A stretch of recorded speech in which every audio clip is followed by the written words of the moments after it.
Good afternoon. I'm Ronna Bruce, and I just wanted to do a little video of how I am doing a Lucy Boston Patchwork of the Crosses quilt. Now, this quilt was normally made, and she made hers, by English paper piecing. But I didn't want to do English paper piecing. I just wanted to hand piece it. So I'm adapting it to hand piecing. This is a picture of the quilt on the bed in her home in England. She was the author of the Green Knowe books, and in her 60s, she wrote those books. She was a lifelong quilter, and this particular quilt is just a coverlet, so it's just the top and the backing and binding. There is no batting in this quilt, so it's not quilted. But you'll notice that it has different shapes. It looks like it's multiple different blocks, but it is only one block. One main block, which is the larger areas that you see, and then two smaller blocks, which would be the crosses here and the dividing bars that set in. So there are three blocks that you're making, and then of course you do some modifications to give it an edge. So the edge is a different block a little bit than the center block. But let's look at how I do it. The things that I'm using are templates. And they're acrylic templates. They come in different shapes, and when you buy them, you decide how much of a seam allowance you want. So these two work together. So this is the actual template that you would use if you were cutting it out for English paper piecing. And I have all of the pieces to the block in this style, and then two of the pieces I have in this style where there's a hole. And so how I do it is I start out by cutting out the pieces that I want. I'm going to lay it down there, line it up, and I've got my fabric folded, so I'm cutting two at a time. I use my small rotary cutter, and I just cut. Now, because the center of the blocks are fussy cut, I don't often pay too much attention to whether or not I'm cutting with the grain, because I am going to be hand sewing and I am going to be fussy cutting, which forces me to get the look that I want to not cut with the grain. So I figured if I could do it for the centers, I could do it for the rest of the quilt. So that's how I cut the blocks out. I cut them two at a time, just with my rotary cutter. Once I get them cut, I need to mark a sewing line on them. Now I can do that by just turning them over right here on my cutting mat and laying this down and cutting, the one with the hole in it, and marking after I cut. You just place it there, and what I did, I don't know if you can see, but I'm hoping you can, I put the template on there and I lined it up, and then I traced with a Sharpie onto the one with the hole so I can see exactly where my seam is going to go, and I mark it. I laid that on there and I mark it with just a regular very cheap pencil. And that would be my seam line, so I know where to sew and how to sew a straight line. Now, that works pretty well on my loofah mat, but if you're having trouble with that, it doesn't want to work for you, you can make a mat that's for that. It's used in a lot of people who do applique and that sort of thing. This is just an artist's acrylic board. It's not regular canvas, it's a little different. And it's an artist board, and I glued sandpaper on the back of it. And wouldn't you know it, my pencil fell apart, of course, right? Gotta have something happen. This has fine grained sandpaper glued to it so that I can label the backs of my quilts and make the marks, and it kind of adheres to it. It doesn't slip, and it lets my pencil work a little bit better so that I can draw without it bunching up on me. So those are my sewing lines that I've marked. Now, to actually sew this together,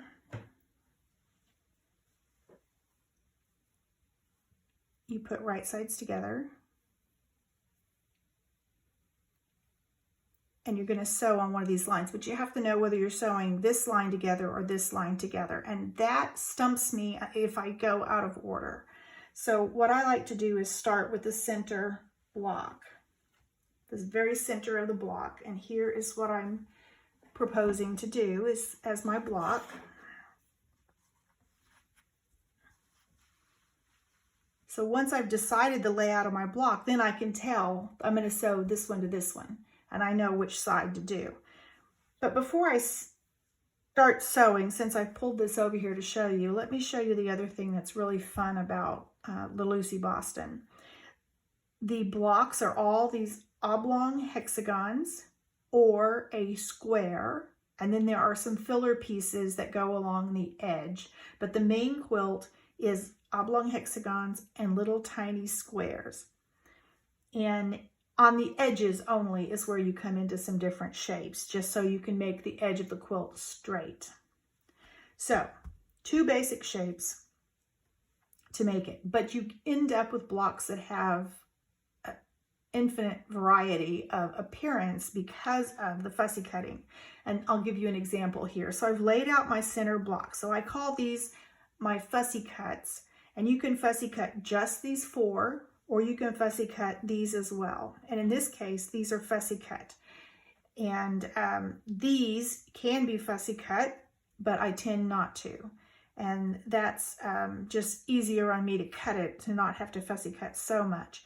But the lovely thing about fussy cutting for this particular quilt is when I turn the blocks completely around, I get a completely different appearance to my block, and I get secondary patterns that create a lot of variety and a lot of fun, because you really don't know what you're going to get till you start doing it. And sometimes when you stitch it, because of the seam allowance, it's even more different than what you envisioned when you just laid the blocks out like this. So this is my preferred, because I get this secondary pattern in the center of the block. Without having to do much more than fussy cut the four blocks. So now I've decided this is how I want to do it, and I know where to begin.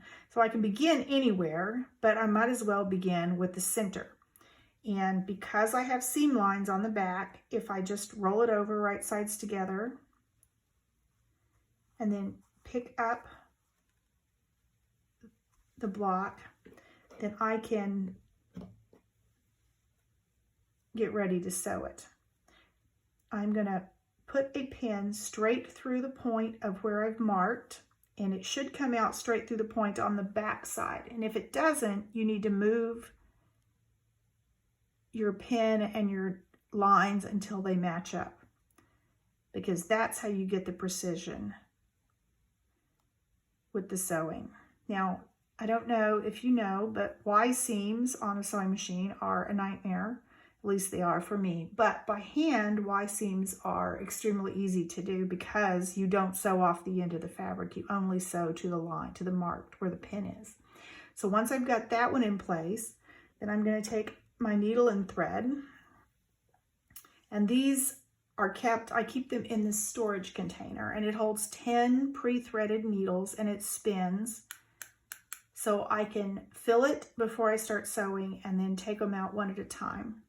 I have 2 of those, so I can get 20 needles ready to go. And I don't knot it when you use the threader like that, the holder, you can't knot it.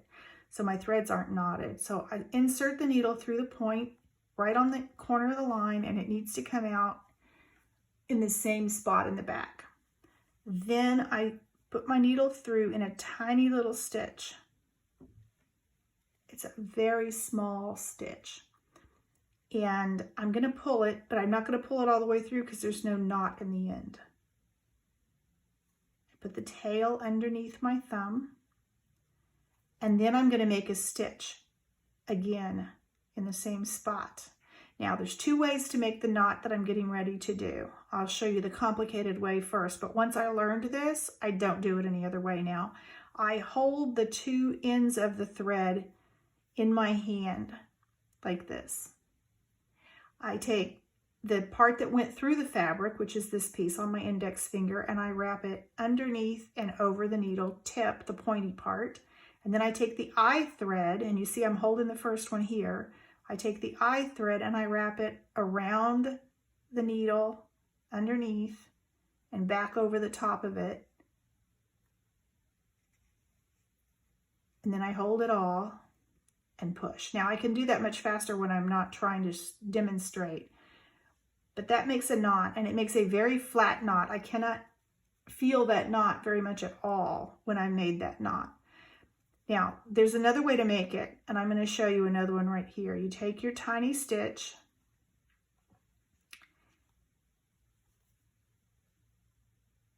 and you take your tiny stitch and you take a second one, just like I did the first time, but instead of doing the knicker knot, you just simply pull it through. Whoops, I unthreaded my needle. Nothing like threading your needle live on camera, right?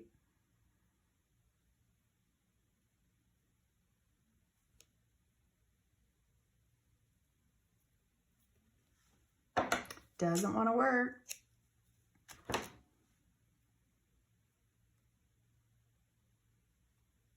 There we go. You take the stitch. So this is the same knot as the knicker knot, it's just made differently. And you pull the needle through the fabric so that you have a loop. And then you go through the loop once, and you go through the loop a second time and pull. And that is the exact same knot that the knicker knot is. But I have less tangling of my threads when I use the knicker knot, so I use it. Now, to sew the seam, you want to line your needle up with the seam line, not come at it this way or this way. You want to line it up. I've got fingers supporting the fabric under here.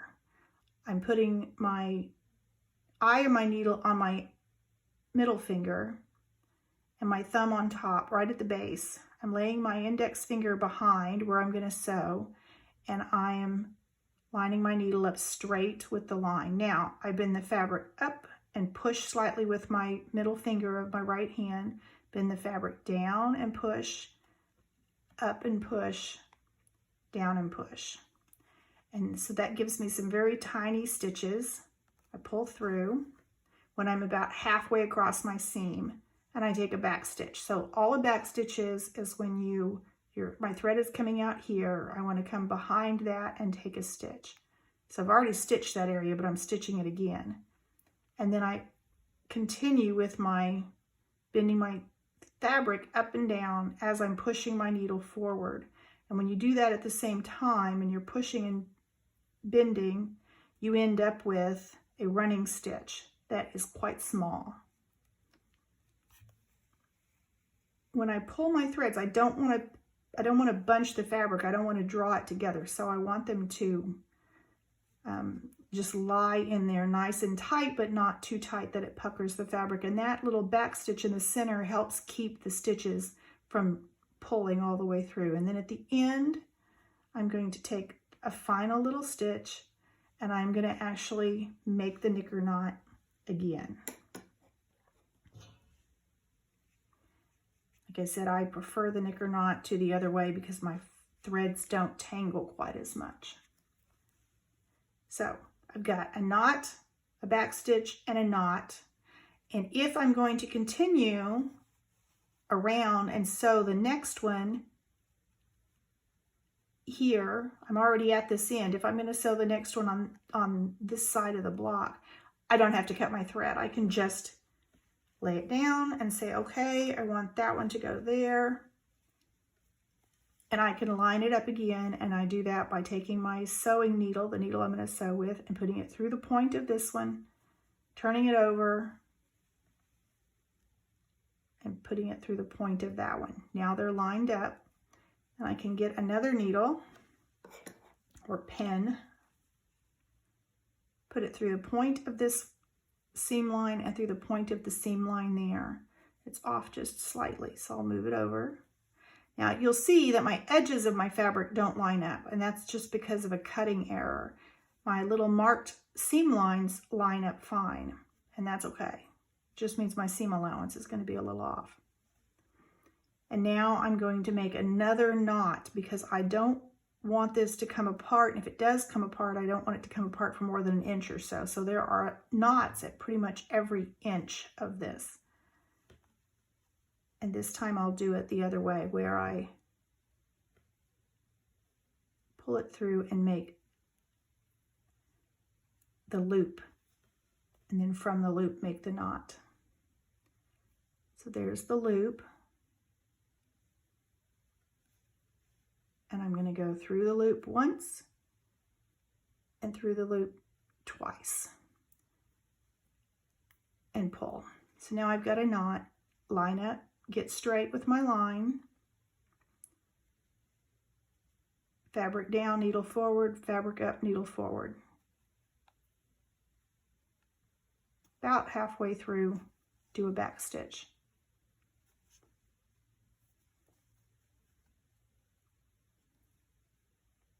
And continue.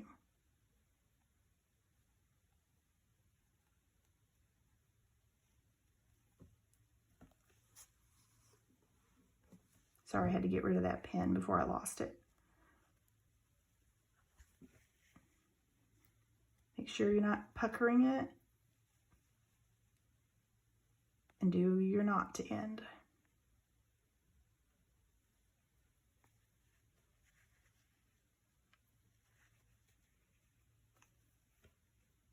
And that's it. And you continue sewing those together till you get a center made.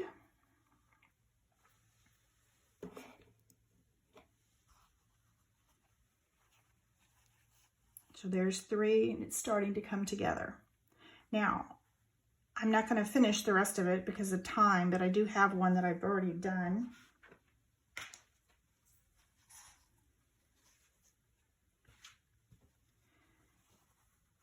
This is one that I sewed earlier, and I want to press my seams. Now, we don't press open, we press to the side, and we spin the seams. Now, because you didn't sew off the end, you can spin the seams a lot of different ways. I like to spin so that as I assemble this block to the next block, they're all going to line up, and I'm not going to have to respin them because it's very time consuming to spin all these seams with every inch. So I've written it down, as I had to sit down and think it through, but I've written it down for myself, and that made it easier. So the main block spins to the right. So I take the first one, I go to the right, and then I just continue around in a circle, spinning them. And when I get that done correctly, I'm going to get a little tiny square in the center of the block, and then I could press that. So that's how I spin the seams. And then from this seam, when I've sewn the next piece in, this is going to tell you which way to spin it. So the center spins, excuse me, the center spins to the right, and then the next piece where it comes in here is, this will tell you where it spins. So it's going to spin to the left. And then because this spins to the left, this one is going to spin to the right. And you just start at the center point and continue spinning. So the main block spins to the right, and the excuse me, medium block spins to the right, and then the oblong blocks spin to the left. And then they all fit together when you're done and ready to assemble the whole quilt. And I'll show you a block where I've spun the whole block. So this is spun to the right in the center, and this one's to the left, and this one's to the right, and this one's to the left. And that's why it's very easy to get lost when you're ironing your blocks and spinning these, because you need a consistent starting point so that everything lays together. Now, the other blocks, what they look like is this. When you've put your whole block, you finish, this is one large block. This oblong block, you make them separate, and these you stitch down and then back up as you're making them. You make these separate, and for each of the large blocks, on one side you sew a rectangular filler block, and then at the bottom you sew. And there's a hole here. So what goes here? Well, what goes there is what I call the smaller block. That would be this one. And it's got squares in the center. So here where the little squares come together, you have 4 here that you can fussy cut. And then these, I've chosen to make them all the same throughout the quilt. So all of my background oblong hexies are this white, off-white cream. And then all of my other little 1-inch squares are this blue. And then I have the fussy cut centers in these blocks. And this block would fit here and it would all connect together. So you never really make a block that's square shaped. They're very oddly shaped. But when they fit together, it makes a continuous quilt. And then as you are making those, your edges look like this. So you've got one of your little blocks that you've made, the oblong block, and then these are the extra shapes that aren't a square and aren't a hexagon. There's kind of a unusual shaped triangle, and then I don't even know what this is called, block, but that squares up your quilt and lets you have a straight edge for your binding. Now, the really fun thing to do with this is when you start looking at the fussy cutting, it gets to be very addictive. So here is a block that is fussy cut. It's the same exact blocks that I used before. It's the oblong hexagon block. Here is my fussy cut center, and I fussy cut it so that the tip of each of my oblong hexagon had the stripe located in exactly the same place when I cut it out. And then this, of course, is just a solid fabric. And then these, I had to lay the hexagon pattern on the fabric at different angles. So these two, it's running from point to point. This one, however, there is the block, the hexagon. It's running at a very unusual angle across the hexagon shape. And so once I cut these out, I was able to assemble them to make that square look. And this square is created by the black line that was on the tip of the hexagons when I cut them out. So I got a very unusual shaped block that looks like it's a completely different block when in fact it's the same block shapes. And this one is another example where I've cut the hexagons where I used a striped fabric and I cut it out, placing the stripe at a certain spot along the hexagon template.